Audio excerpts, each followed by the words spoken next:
समय बदलता है, समय के साथ में ग्रह बदलते हैं और ग्रह बदलते हुए अपने प्रभाव बदलते हैं। मैं आज से या आज की शुरुआत आज की नहीं करूँगा, मैं बहुत पुरानी लगभग 10 साल पहले से बात शुरू करूँ, जब धनु राशि वाले जातकों को साढ़े साती की शुरुआत हुई। साढ़े साती की शुरुआत हुई, परेशानियां देखने को मिली, कई लोगों के जीवन में कुछ नए लोग जुड़े और कईयों के अपने जो थे वह उनके जीवन से दूर हुए। साढ़े साती में परेशानियां बहुत अधिक झेली। 2.5 साल का गैप आया, साढ़े साती पूर्ण हो गई, 2.5 साल का गैप आया जिसमें कुछ चीज़ें अच्छी हुई, कुछ बहुत ज़्यादा नहीं लेकिन कुछ चीज़ें लाइन पे आनी शुरू हो गई थी, कुछ चीज़ें अच्छी भी हुई, कुछ नए बदलाव देखने को मिले और वो 2.5 साल भी पूरे सही तरीके से आपने उसको भोगा नहीं, या कहूँ कि उसको अच्छे से बिताया नहीं कि ढैया फिर से शुरू हो गई। हाँ, शनिदेव का काम करना या शनिदेव का साइकिल ही ऐसा ही है।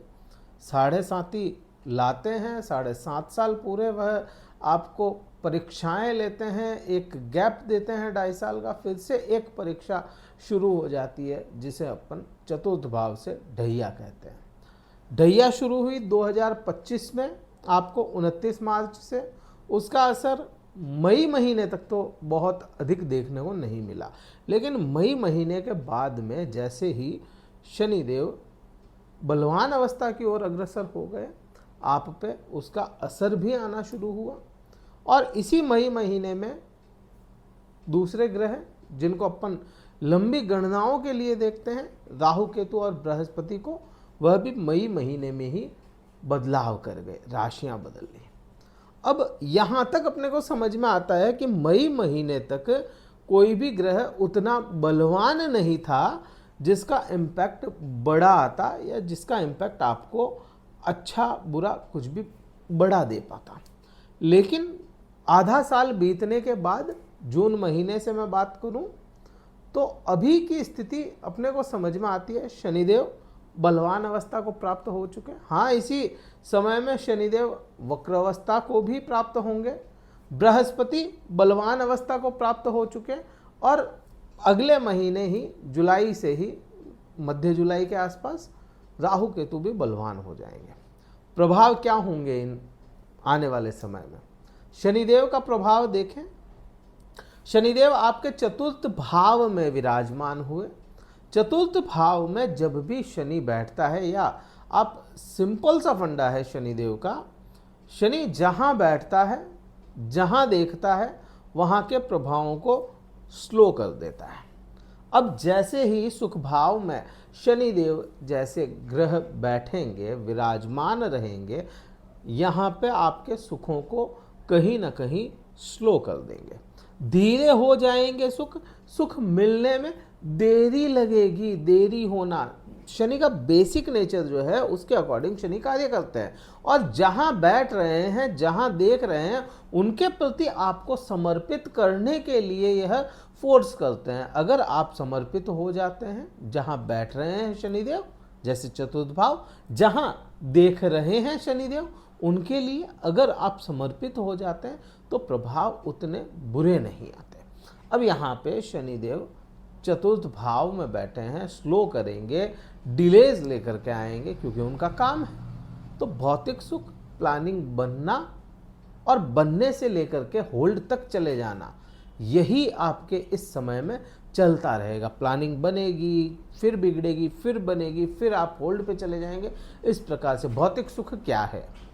वाहन, मकान, आप किसी प्रकार की प्रॉपर्टी, खेत खलिहान, ऑर्नामेंट्स, गहने स्त्रियों के, ये भौतिक सुखों में आएगा।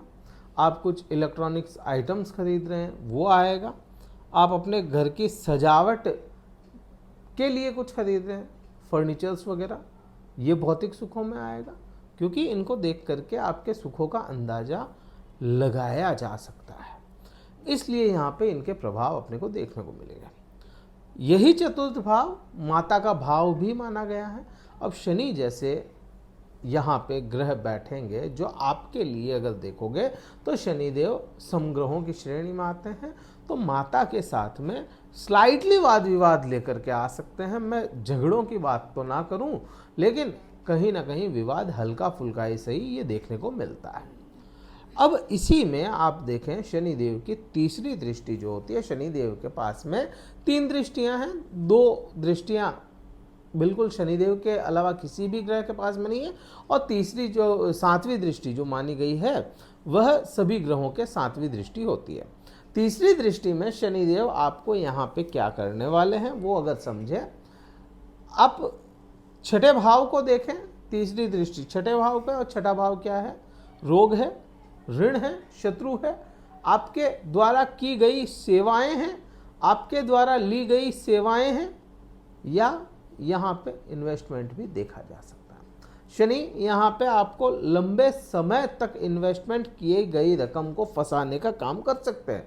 तो प्रभाव तो ये भी एक अच्छा नहीं है कि आज पैसा लगाया और लंबे समय तक फंस गया। तो हाँ, उनके लिए ज़रूर फ़ायदा है जो लंबी प्लानिंग लेकर के चल रहे हैं, पैसा अपना लगाते हैं और वह सोचते हैं कि मुझे 5 साल देखने की ज़रूरत नहीं है, तो उनको अच्छे बेनिफिट भी देंगे ये। रोग निरंतर बार बार फ्रिक्वेंटली सामने आएंगे। अब यहाँ पे कोई बड़ी बीमारी नहीं कहेंगे या ये नहीं कहेंगे कि आपको बहुत ज़्यादा परेशान हो, लेकिन फ्रिक्वेंटली सामने आएंगे। आज सिर दर्द हो गया, कल बदन दर्द हो गया, परसों पाँव में दर्द हो गया, तो इस प्रकार के रोग आपको देखने को यह शनिदेव दिखाएंगे। ऋण बढ़ेगा और ऋण उतारने के रास्ते भी मिलेंगे, लेकिन ऋण तो बढ़ता हुआ नजर आता है, तो बहुत अच्छा प्रभाव यहाँ पे भी अपने को फिलहाल देखने को नहीं मिल रहा। अब ये ना सोचिएगा कि मैं नेगेटिव ही बात कर रहा हूँ, क्योंकि इसके इफेक्ट यही हैं, और आज आपको लग सकता है नेगेटिव है, लेकिन जब लॉन्ग टाइम बाद आप मेरी वीडियो देखेंगे, 6 महीने साल भर बाद देखेंगे, तो आपको समझ में आएगा कि हाँ ये चीज़ हुई हमारे साथ, और ऐसा ये प्रभाव लाते हैं। शनि का प्रभाव होता है चतुर्थ भाव से। 7वीं दृष्टि की जब बात करोगे तो 7वीं दृष्टि कर्म भाव पे जाती है। अब मैंने कहा भौतिक सुख कम होंगे, ये चीज़ ही बताई, लेकिन शनि की 7वीं दृष्टि में शनि मेहनत करवाता है, दौड़ाता है, तो यह कर्म के लिए दौड़ाएगा आपको। कर्म दौड़ दौड़ के करने पड़ेंगे और वही आपकी स्ट्रेंथ को दिखाएगा। तो यहाँ पे इसका इफेक्ट बुरा नहीं है, यहाँ पे आपकी स्ट्रेंथ सामने आएगी, आप कितना कर्म कर रहे हैं और कर्म के लिए दौड़ रहे हैं, उसके मुताबिक ही राहु रिजल्ट देगा। मैंने कहा शनि की प्रभाव अच्छे नहीं है, लेकिन दूसरे ग्रहों के बुरे थोड़ी है, ये तो अपने कहा ही नहीं। अब यहाँ पे बात शनिदेव की 10वीं दृष्टि की करते हैं। केंद्र में बैठे, केंद्र को 10वीं दृष्टि लगेगी, मतलब खुद के आपके लग्न पे शनिदेव की दृष्टि आ जाती है।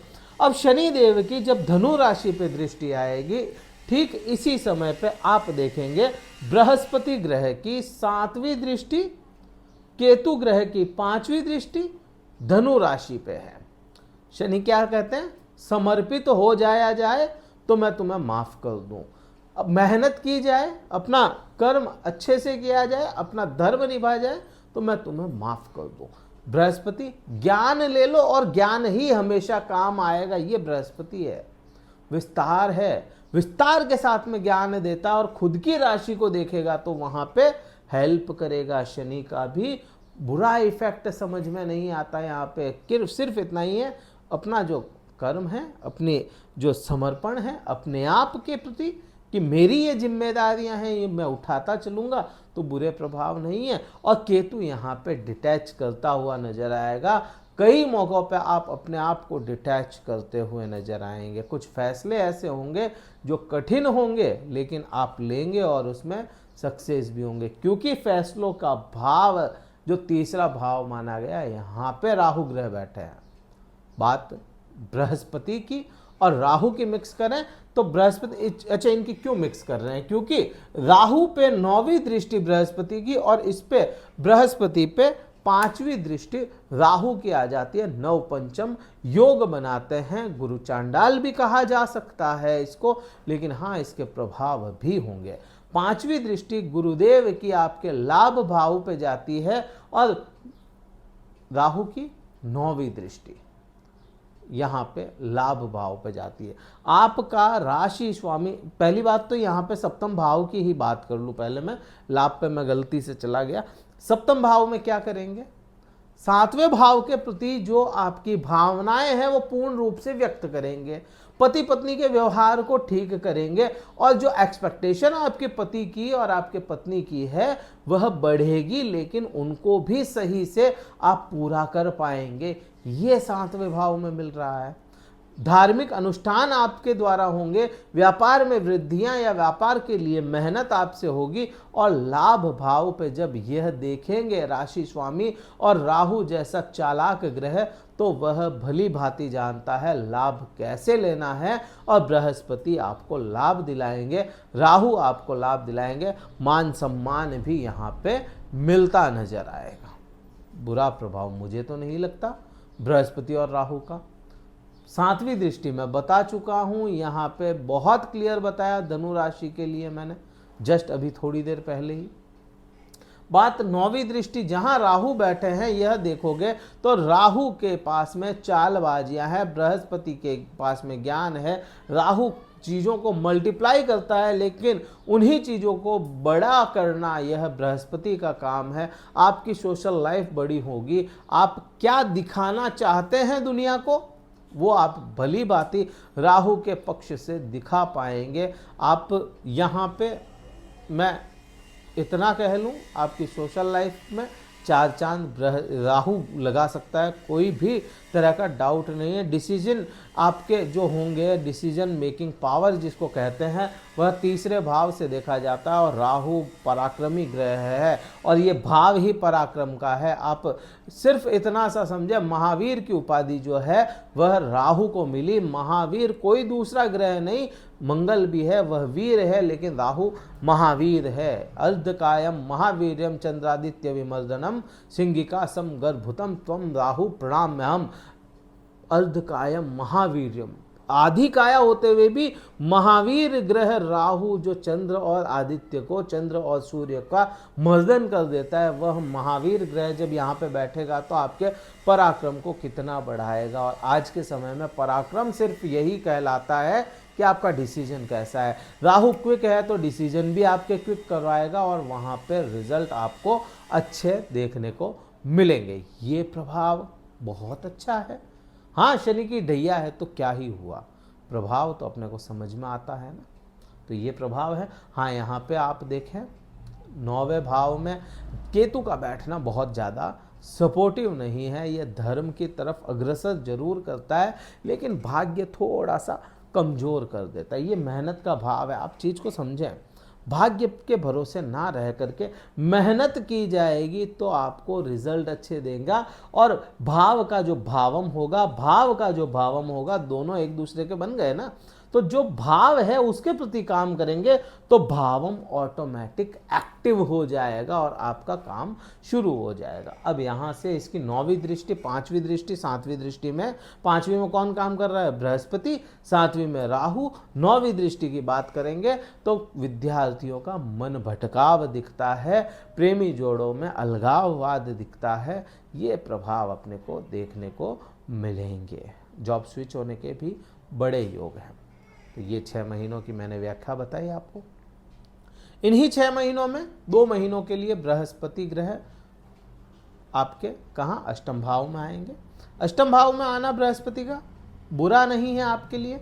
क्यों? एक तो प्रभावी कम होते हैं बृहस्पति 8वें भाव में, दूसरा लग्नेश है और उच्च की अवस्था में जाएंगे तो यहाँ के जो बुरे प्रभाव हैं उनको तो खत्म कर ही देंगे। तो अपने को इसका भी ऐसा कुछ बुरा प्रभाव नहीं देखने को मिलेगा। ये वीडियो कहीं अच्छा लगे लाइक कीजिए, शेयर कीजिए, सब्सक्राइब जरूर कीजिएगा चैनल को। और अगर कुंडली विश्लेषण करवाना चाहते हैं तो डिस्क्रिप्शन में कार्यालय के नंबर हैं, व्हाट्सअप मैसेज द्वारा संपर्क करके अपना स्लॉट बुक करवा के मुझसे बात कर सकते हैं।